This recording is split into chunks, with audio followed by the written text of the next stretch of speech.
Hey everyone, today we're going to be opening up this box of GoldFish crackers made by Pepperidge Farms in 1993.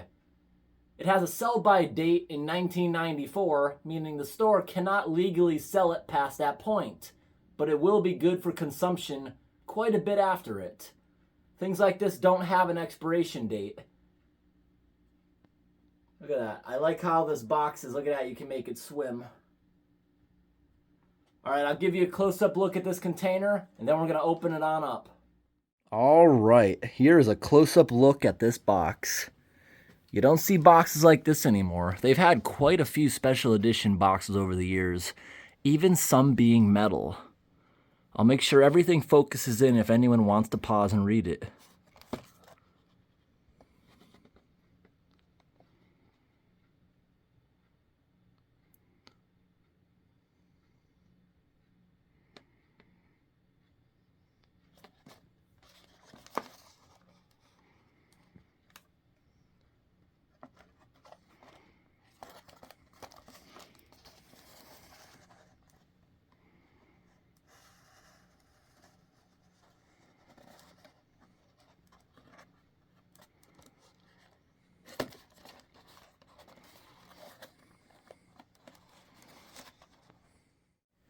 All right, everyone, let's get to opening. Are there any instructions on how to open this thing properly? Looks like you pull here. Okay. That's opening up nicely. Look at the way that opened up. We have a Mylar bag inside of it. Give it a sniff. All I can smell is the mustiness of wherever this was kept.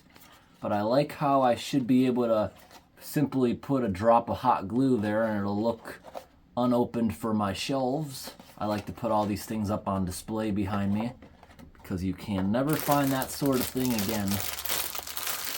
Let me go grab a plate.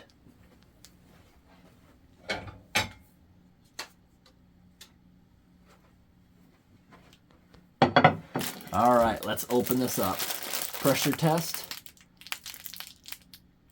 That seems like it has leaked. All right, let's give it a sniff test.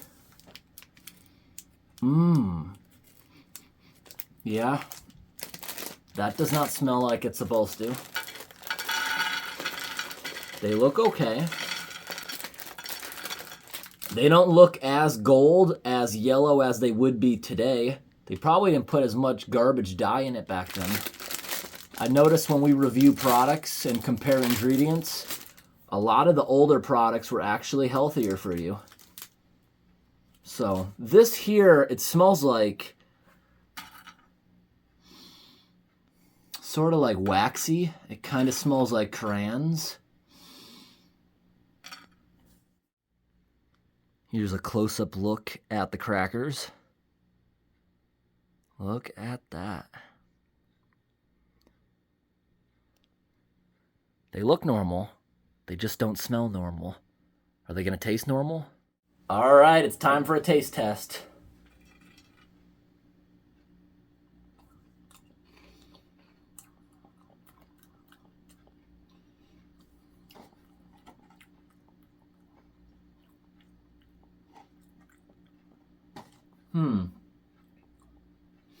They taste a lot better than they smelled. But am I going to have some kind of weird aftertaste? That sometimes happens with things that are rancid. It takes a moment to kick in. I don't think so. I don't think these are going to have a weird aftertaste. They taste pretty good. Let's eat a couple more.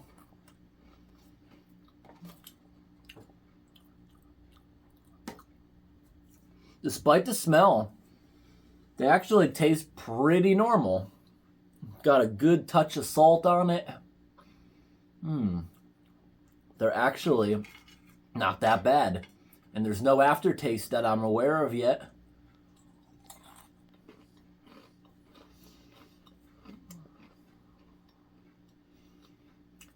Just this Mylar bag, they stood up the test of time. It's now been 32 years and they held up pretty good. They actually taste just about normal despite the smell. Now I'm not going to go ahead and eat all of this because if there is something wrong with it, you're far more likely to get food poisoning if you eat a large quantity. So I'm done with it now. We're going to go feed it to the drain. So I've set up a couple fish tanks since the last time I filmed over here in the wood stove bathroom, whatever you want to call this room. I'm going to override the timer. Their daylight hasn't started yet. It's 10 in the morning. I have them on a 12-hour timer, 11 to 11, because I'm up usually later. That's why I do that. I'm trying to get this thing algae growing. We got a bunch of white sucker fish in here that I caught wild. We have a dwarf crayfish that only gets 2 inches, so it probably won't be able to kill anyone in the community tank. It's tried to go after a few snails. We got a couple goldfish, a regular plecostomus. We have a tadpole in there I'm hoping turns into a big bullfrog and comes up here onto the land. Pothos plant that people usually have in pots with vines coming down. It doesn't need dirt. It will live in an aquarium underwater, the leaves. Over top, it'll become invasive in a couple months. We have dwarf lily pads. I don't know if that'll survive. The goldfish have been eating them. Down here, we have a whole bunch of creek fish with a native crayfish. I bought him, but he's native. Now that guy's big. The fish down in this tank are intended to get eaten by him. But anyways, it's a newer tank, so we were doing a quick water change until the bacteria cycle balances out the pollution. Yesterday, when I was doing a water change with the python, it is sucking water out, combining it. There was so much pressure, such a good whirlpool in that sink. We're going to do another partial water change today, and we're going to feed the whirlpool. So let's take this cover off. This is actually my neighbor's old storm door. Works great as a cover. I've actually used it on that aquarium for like 10 years. I didn't set my aquariums up for the past couple years, but I'm doing it again. So this is called a python. It makes a vacuum with water pressure. So I put this in here, and I got to keep an eye on it to make sure it doesn't suck up teeny little fish. When I'm doing water changes, I'm here ready to kink it real fast if a fish tries to go near that. But what happens is when you turn the water on, the water pressure's going by here so fast that it pulls from the tank, makes a big old whirlpool. Then you push this in to refill the tank. I need to buy an adapter. I have this hooked to the garden hose going into the furnace room. But honestly, I kind of like that. There's so much pressure coming out of that furnace room.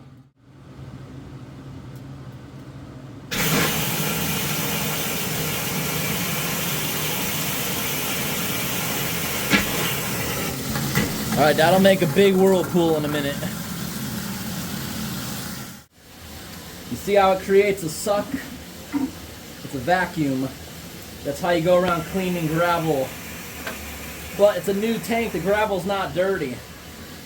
Most people think sludge in an aquarium bottom is poop. It's not, it's just broken down like a pond. The fish actually like that. We're just doing a partial water change. Look at that big, powerful whirlpool. Woo! 1990s goldfish go. Are they gonna clog it up? Yeah, I think they clogged it up. Let's wait until they get soggy. Once they get soggy, the pressure will force them through the pipe. Did it clog up? Yep, it clogged up. Once they get soggy, just wait. Just wait for it.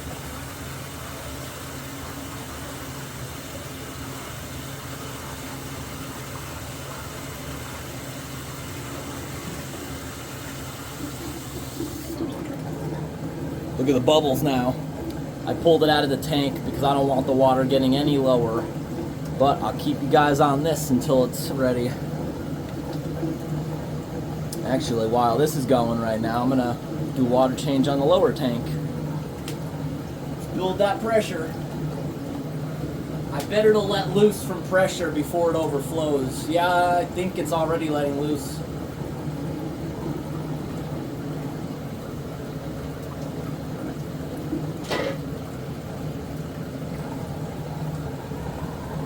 All right, we got more water coming in. I'm starting to empty out the bottom tank a little now. How long is this gonna last? That's a lot of water pressure. This is a deep commercial sink. If anyone's interested in these sinks, I've seen in my comments, people think that this is like super expensive or something.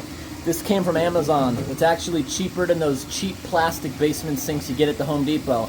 I didn't want a cheap plastic sink from the Home Depot. Bought this on Amazon for $180. Now, on the other hand, that commercial grade faucet was more than the sink. It let loose. Look at that whirlpool go. I gotta keep an eye on the tank.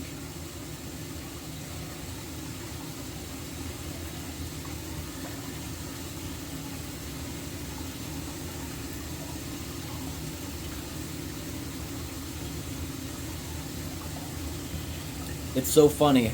A couple of them get sucked down, block it. They get soft, sucked through. It starts whirlpooling again. More gets sucked down. It's an ever-ending cycle.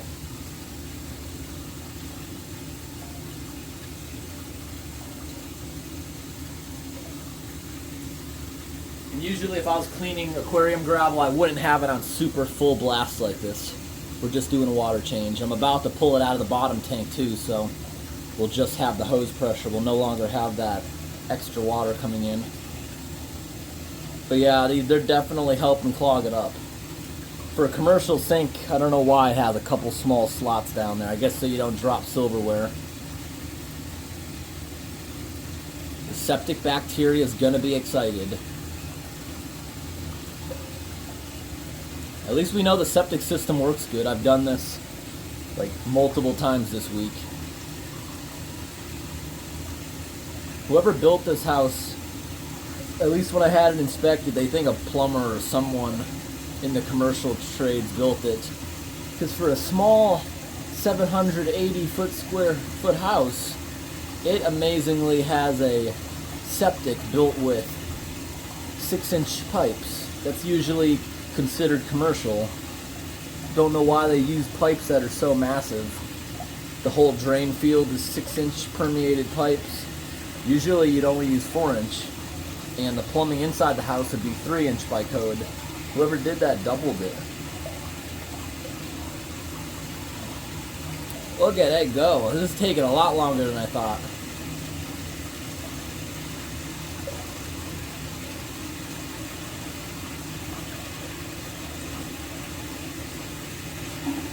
Alright, that's as low as I want that aquarium, so now we got air coming in here again. And I'll wait to top them back off until this has ended.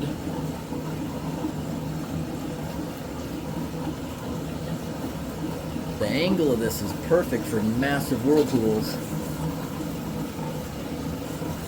I think I might help it now at this point. Oh wow, they're still crunchy in the center. It's taking forever because they're oily for that to penetrate. Look at that. Break all them up. Now it should go faster. Smash them all out of that grate. There we go. Smash them all.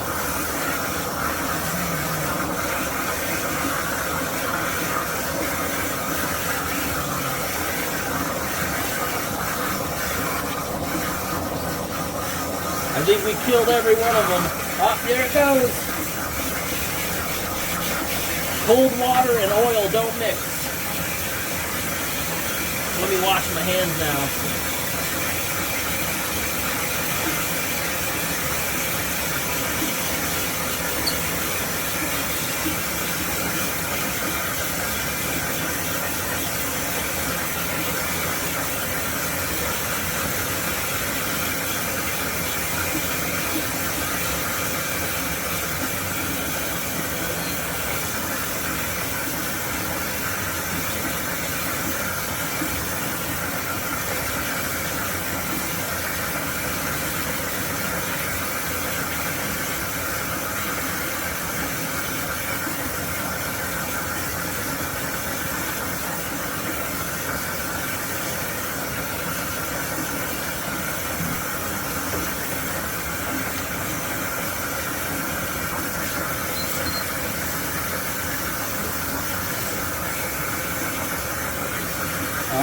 start filling the aquarium back up. Now the sink can finally drain back.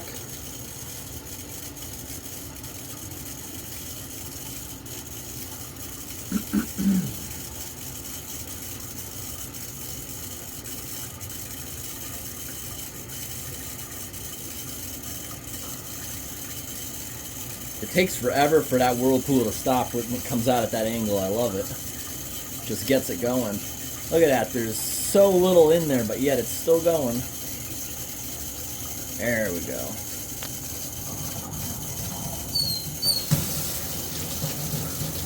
Now that aquarium will fill very fast, so we got to get back over there and make sure it doesn't overflow. Rinse out the sink. Get back over there. And we're filling it back up.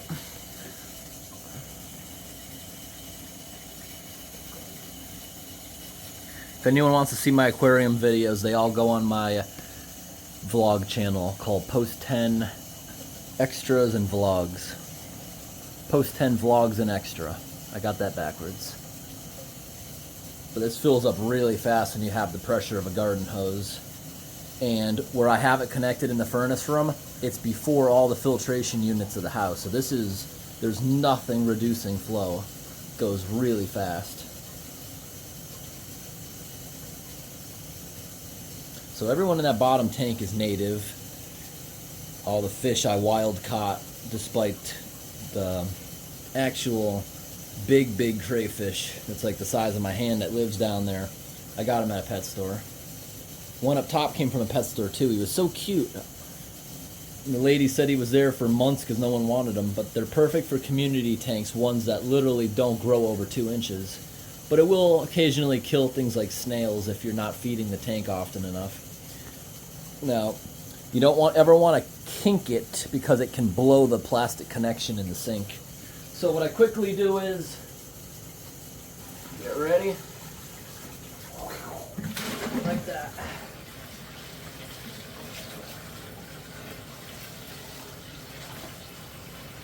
As you see, it's filling really fast. I usually don't use this amount of pressure.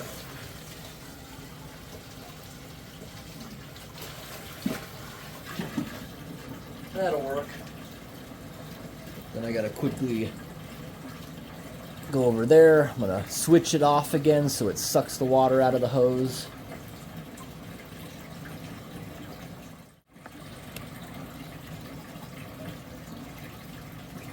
I love that big rock. It looks like an eyeball.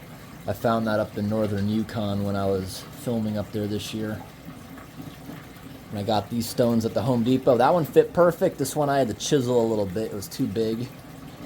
And the bottom of these, because that's very heavy, the brick on the bottom has a bunch of flat bricks to distribute that against the glass. The bottom of an aquarium can hold hundreds of pounds of rocks, but you got to evenly distribute it a bit. And this is about as high as we want it. I'm going to go over to the sink now and start the vacuum back up to empty out the hose. Now I'm going to run to the furnace room and shut it down.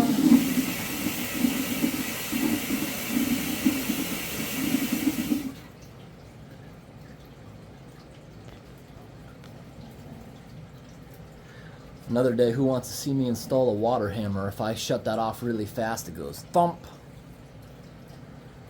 Or I should say a water hammer suppressor. If you ever shut your faucet off fast and you hear the pipe in the wall go bunk, they have a suppressor for that. It's kind of cool. It's basically just a bump off of your pipe. It has air in it with a diaphragm. It just absorbs that shock. But I've just learned to shut it off slower. None of my faucets do that. This one does it because I said again it's high flow. Oh my gosh, look, the big crayfish usually doesn't come out when there's light. And where's the little guy? Oh, there's the teeny little guy in there. Only gets 2 inches.